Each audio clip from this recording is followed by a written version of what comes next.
kalau Mbak Afrika ini dari University of Ozarks.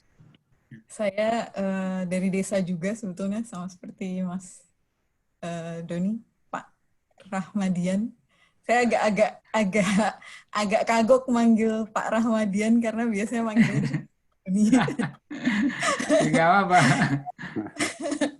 Jadi ya terima kasih sebelumnya kepada Asosiasi Dosen Indonesia dan Indonesian Diaspora Network atas kesempatan yang diberikan. Saya di sini di University of the Ozarks, kebetulan posisi saya sekarang Associate Professor of Chemistry. Tahun lalu saya dapat tenure dan promotion ke posisi Associate Professor. Sedikit tentang University of the Ozarks ini, sebetulnya bedanya dengan universitas yang Mas Doni ya.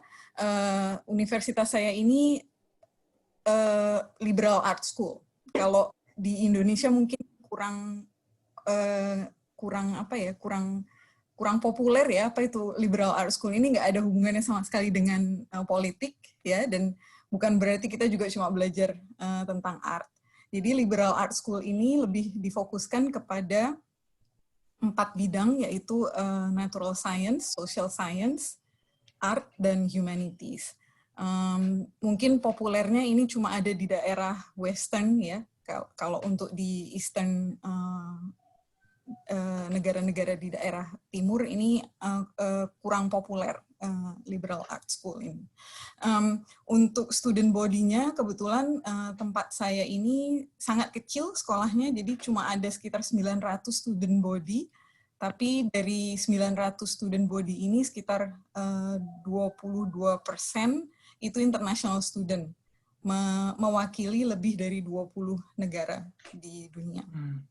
Jadi bisa dibayangkan bagaimana diverse-nya kampus ini, kampus yang sangat kecil dan posisinya itu di Arkansas, dan Arkansas itu bukan di daerah coast ya, jadi dia di tengah-tengah, dan itu agak sulit membayangkan kok ada universitas di tengah-tengah middle of nowhere tapi punya international students sampai sebegitu banyaknya. Sebetulnya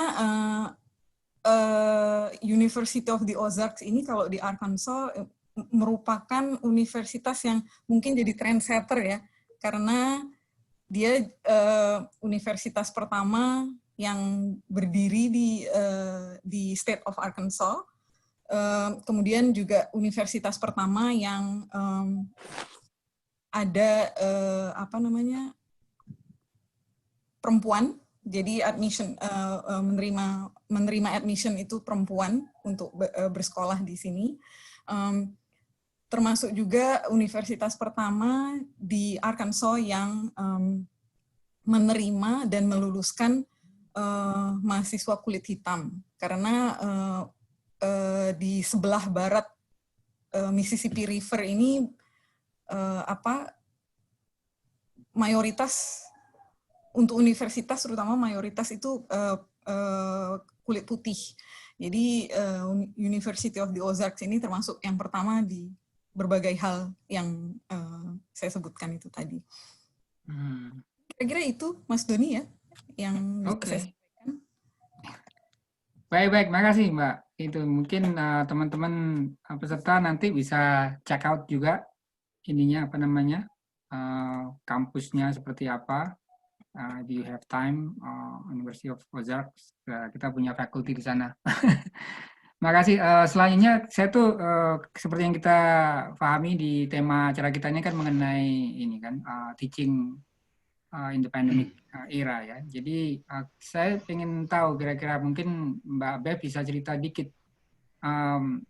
Kemarin pengalamannya gimana tuh Mbak? Selama spring kemarin kita kan sempat online ya.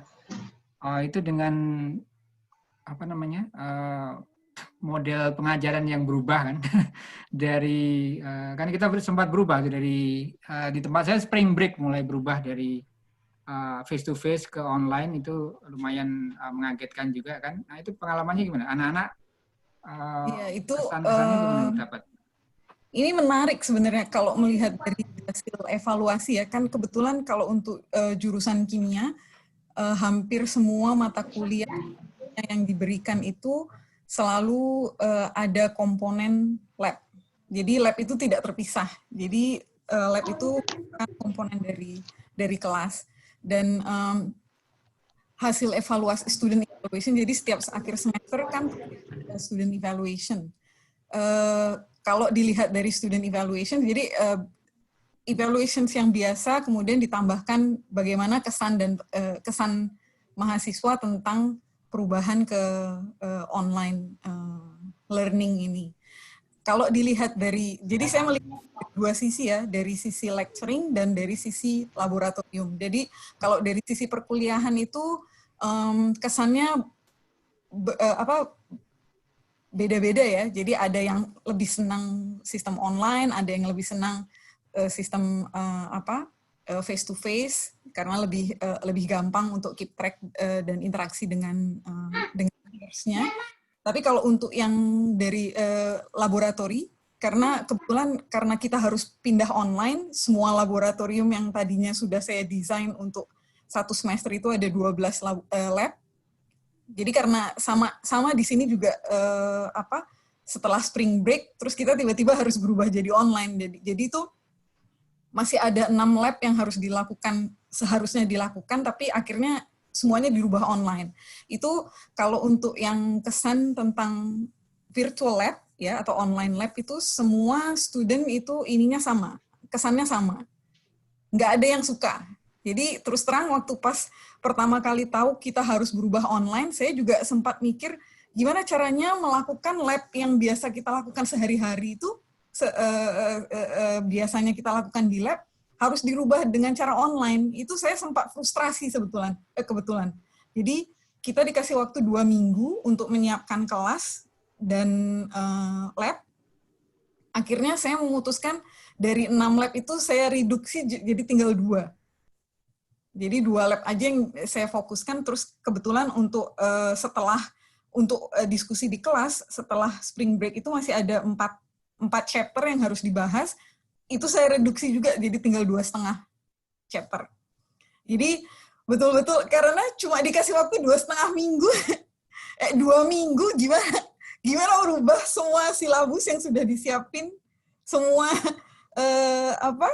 satu semester sudah disiapkan untuk face to face, tapi rupanya harus berubah online. Jadi akhirnya yang saya rasa tidak penting, jadi ada beberapa lab yang lab sintesis itu akhirnya nggak saya pakai. Jadi saya betul-betul cuma fokus ke asam basa buffer sama electrochemistry.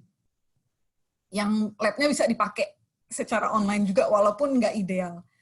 Dan itu waktu pas berusaha figuring out gimana caranya ngasih lab virtual ini, itu sempat beberapa saat saya itu sampai hampir ada poin tertentu yang saya sampai rasanya tuh pengen membanting iPad, karena kan eksperimennya harus dilakukan di iPad ya, itu saking frustrasinya ini gimana sih ngerjainnya. Nah, jadi kebayang gimana kalau dosennya aja frustrasi, gimana muridnya gitu loh, kalau nggak tahu gimana harus ngerjainnya. Jadi itu selama 2 minggu itu akhirnya merubah semua lecture jadi online, terus memikirkan juga assignment apa yang harus dikasih ke murid-murid, terus gimana cara assess murid-murid ini nantinya gitu loh. Karena itu kan semuanya jadi berubah semua. Terus untuk yang laboratori juga assessment-nya gimana ini jadinya. Terus semua berubah, pokoknya berubah dalam waktu 2 minggu. Jadi itu betul-betul 2 minggu penuh ketidakpastian dan kefrustrasian. Kesannya itu. Tapi alhamdulillah murid-murid ini walaupun mereka juga harus transisi ke online ya, saya yakin mereka juga frustrasi semua. Alhamdulillah mereka ini kooperatif ya. Jadi kasih assignment itu mereka ini masih mau mengerjakan gitu. Walaupun ada beberapa student yang akhirnya memutuskan untuk saya withdraw aja dari kelas. Oh, withdraw. Lakuin kayak begini, semuanya harus online karena sebelum waktu midterm nilai saya sudah bagus ini. Sekarang semua jadi online, itu saya terancam nggak lulus, jadi lebih baik saya withdraw dari kelas. Jadi, ada beberapa yang seperti itu. Ada juga yang beberapa yang mengalami saking depresinya ya, jadi saya nggak bisa bangun dari tempat tidur sama sekali, nggak punya motivasi untuk datang ke kelas online ini. Jadi ya itu sulit memang, transisi waktu sangat sangat singkat, itu semuanya harus berubah. Iya.